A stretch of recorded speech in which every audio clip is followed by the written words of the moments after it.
Hey everyone, welcome to Film Obsessive. Today I have the director of One More Shot that's playing at South by Southwest today, Nicholas Clifford. Nick, how you doing today? I'm great, Mark. Thanks for having me. Absolutely. This movie's about a time, if people don't know about it, it's about someone who goes to a New Year's Eve party in 1999 in the wake of Y2K. And what the main protagonist of the movie, she discovers a time traveling bottle of tequila that'll take her where she was since she had her first shot. And the whole movie is about her using this time traveling ability to change things that, she wished she could. Do you have anything that you wish you could have taken a shot and changed if you had a bottle of tequila like that? Oh, so many things, Mark. So many things. I think that's what makes this quite relatable. We found with people that would either respond to the time traveling tequila with I have one night I would love to take back on tequila or many things. I think that's what makes our characters interesting and relatable. Yeah, yeah, absolutely. So how did you go about giving each character like a personality in this film? Because most of everyone's pretty much like fully rounded. They're not like these two-dimensional characters or anything like that. That's great. I'm so glad you said that. That was really important, I think, to me to know who these people were, for two reasons. One was to make sure we don't have any real cardboard cutout characters, but also as Minnie's going through these time loops, we sort of keep reliving the same beats again as she sort of stumbles her way through, and through those experiences, she kind of learns about her friends and who they are and what they're going through. And I think it's actually part of her sort of character arc that she starts to realize that, they have their own problems as well and they're going through their own things. And I think it helps with her sort of opening up as a person. Um, yeah, I Yeah, quite like learning that stuff about them. yeah, yeah, absolutely. Yeah, how was your Y2K experience since this takes place during then? Did you have any doubts at the turn of the millennium? Like I remember the time and the whole sort of panic.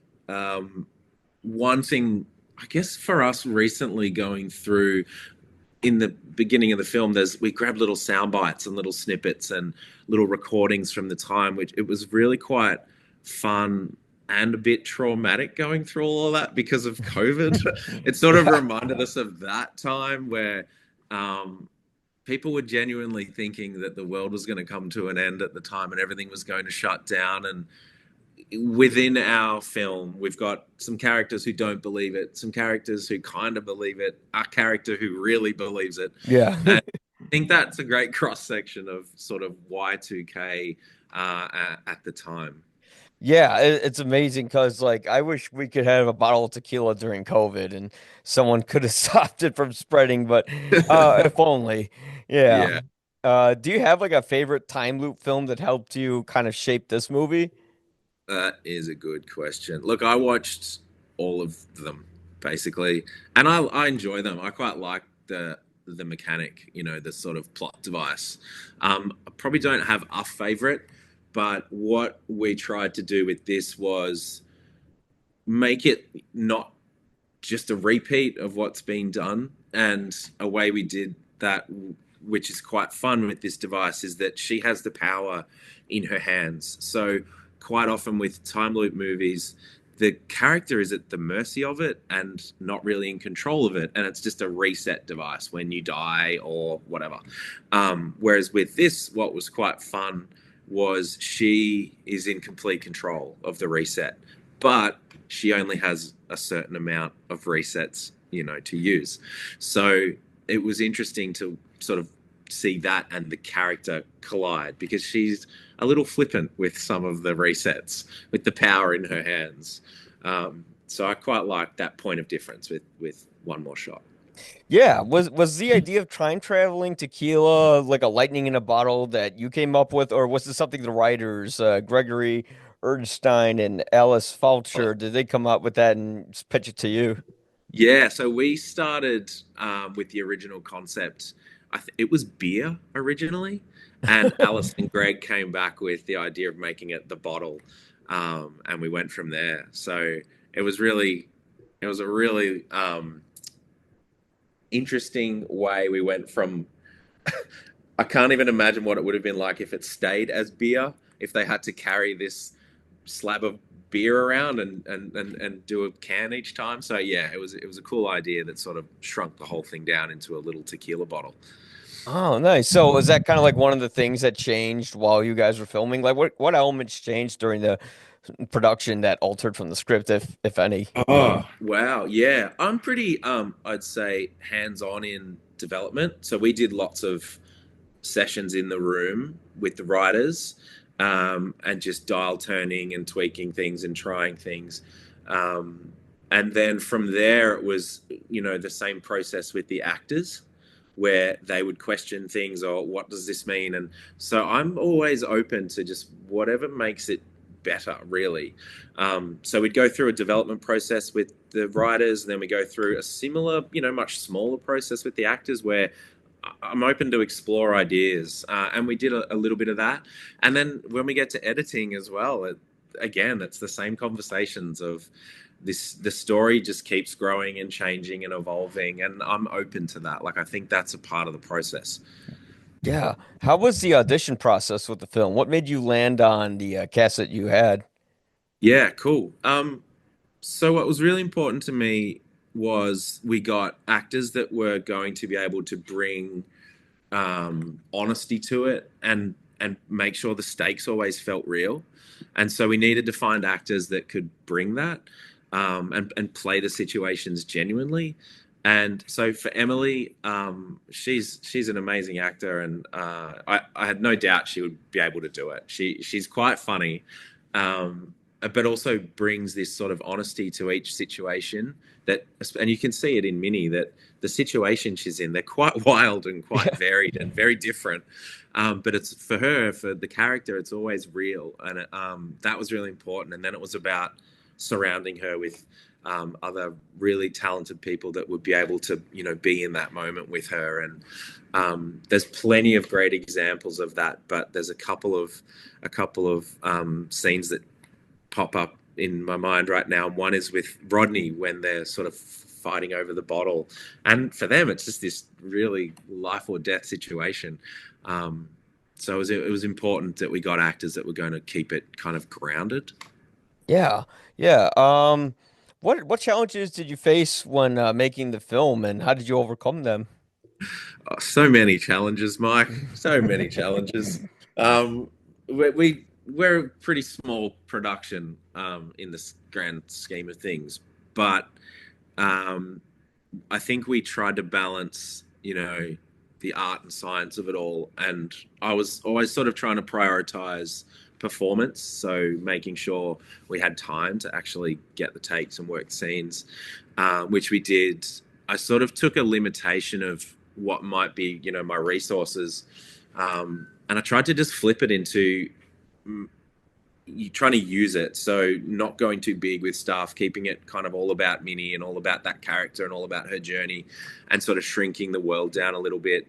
So there was plenty of challenges along the way, but it was about, I think, turning them into opportunities, to risk using a cliche. Right. Um, yeah, and through that process, we would sort of find new things that we liked and to get excited about. And for me, it was just always about bringing it back to the character, the journey she's on, what this emotional beat for her is, and then what tells that story. Yeah, because the funny thing with Minnie is that you get that maybe she's a good person in the beginning. You know, she's working at the hospital, and there's that whole funny sequence where she's arguing with the husband that's delivering the baby, like we want to have a baby, and you said you didn't, and all that. How did you go about having Minnie learn not to be a bitter person because she's sort of angry that everyone around her is getting married and having kids, and she isn't. So how did she go from being a bitter person to a better person? Yeah, really good question. I think like in life, we we're all capable of both. And I would never want to shy away from all the dimensions of all of these characters. And so I think for Minnie, if we understand her at like kind of a relatable level. So I'm pretty sure that everybody has something they wish they did, or something that they've missed out on, or just a general injustice in their life. And I think for her, is if we get that that's where she's coming at with this, that she's missed out on this thing because she hasn't quite mastered the work life balance. Um, which is so relatable. Like I completely understand where she's coming from, and I think our audience will too. That you can't have it all, unfortunately, in life, and all our characters are grappling with that in different ways. And if we get that, then when she's doing the wrong things, I think we're still kind of understanding her at least, and that was important. That she's got to be relatable in that way. So we might not agree with it, but we understand where she's coming from while she's doing those things. So for me, it was a motivation thing. If Yeah. we didn't understand her motivation, I think we might not have liked her. Right. Is there a character you relate to the most? Uh, so I would say all of them, but in different ways. And for me, there was a great discovery through this whole thing of understanding how I related to them differently. So with with Minnie, she's got this work life balance that she has not grasped at all, and it's kind of snuck up on her, and I can relate to that universal concept. With Rodney, he's almost the opposite. He's got the perfect life but wants to go back, and so she's trying to reclaim her past and he's trying to reclaim his future, and they kind of collide. So I can find an access point to these characters for me personally, and then for M, it was about going that extra, distance into Minnie, and for Ashley, it was about going into, Rodney in his own way, and I kind of handed over to them, and I guess I relate on my level, but then ultimately all those actors are relating to their characters on their own level as well, personally. Yeah. Is there any characters on the party you'd avoid? Oh, look, um, so C word, right? He's a bit hit or miss. I think Yeah. I think I've said to him at one point, I'm like, what you've achieved here is quite remarkable in that you're playing this confident, creepy, inappropriate character, but it's quite a compelling thing on screen. And I think he played it so well. He would be universally the character everyone would avoid, I would say. Yeah. Yeah, for many reasons. I didn't know if he was joking when he said he was an OBGYN or not. I was Oh, that's like, cool. yeah, I was like, wait, like, is he really that? Because even if he is, that's still not okay to be looking at someone while they're going to the bathroom. But He's definitely an OBGYN. Can I give you a little thing that he did that I really love? And it's uh-huh, really fast, but sure. here's how you know. When he's washing his hands, Uh-huh. before Minnie re-enters the room, he does this. And it's a surgical muscle memory thing. It's a split second on screen. Every time I see that, I'm like, that's great. That's funny. Yeah. Yeah, absolutely. He's kind of a creep, but he kind of turns out to be an okay guy as you get to know him a little bit Yeah, outside of the whole like creeper aspect of him. yeah. But what do it's funny when we're looking back at Y2K, I'm thinking about like a time we don't really have anymore. What do you think we've lost like since then? Because now everyone's on their phones these days instead of enjoying the world around them. I think that's it. I think you just nailed it. I think that's the big difference. You've got the world in your pocket now, whereas we didn't then. I still remember my friends' phone numbers in my head to dial them. And I was talking about this with someone just recently. It's funny you asked that question. Um, and now, when I used to have to call a friend, I would always have to talk to their parents first and be like, "Oh, Yeah. hey, Mrs. Whatever is, can so and so come and play?" Whereas now everybody's interconnected, kind of to the whole world. It's just a lot. I'd say that's the biggest difference between Yeah. then and now. It's just that phone. Yeah. So was it the worm in the tequila that had the power of time travel, or was it like the tequila itself? Awesome question. Oh, that's good. So we've talked about all this. So, so the what in my head. So I gave the worm a backstory in my head, right? And it's the worm is its own creature, character. You know, it infuses the power into the liquid, and then so when you have a shot, you're getting like a dosage, I guess, of time travel power. But if you eat the worm, you go Yeah. somewhere else. So yeah, so the worm is kind of the little epicenter of that power. So yeah. Yeah, and where did you film the movie? What challenges did you encounter when filming there? Because I know when movies film in the United States, it can be a huge pain, but I don't know what it was like. I'm guessing you filmed in Australia. Yeah, Uh, so we did. We filmed in a place called Black Rock in Victoria, and we found this great big old beautiful house mm, that was completely empty that we took over for the whole shoot, most of the shoot. And our challenges were mostly practical. You know, we blacked out the whole house, which was a feat. Um, we had little challenges with, you know, that sort of stuff, but apart from that, it was really fun. We got to sort of Hollywood wrap every day and come in and turn on the lights every morning. So we weren't moving between locations a lot. So I got essentially a lot of extra shooting time because we weren't having to break down, bump out, go somewhere else and set back up. So most of the film, we sort of turned this great big house into a studio. And then we went down the coast and shot things like the car chase and the fun little police roadside scene and a bunch of those things. But there wasn't, you know, it was just sort of the normal challenges. Never enough time, never enough money, but whatever. That's the gig. yeah. Is there a therapeutic takeaway? And this is the last question. Is there a therapeutic takeaway you want the audiences to have? Like, yes, it's a comedy, but it's one with a valuable lesson in reflection and self-improvement. Yeah, cool.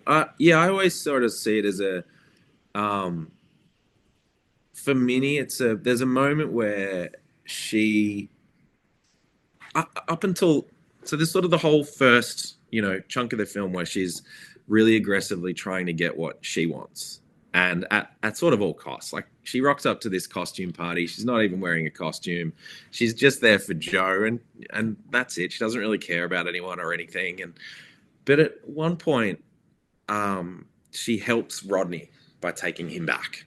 Hmm. And then she has a little moment in the bathroom where she puts her bottle down, and we've sort of got the two photos side by side of sort of Rodney in the past and Rodney in the future.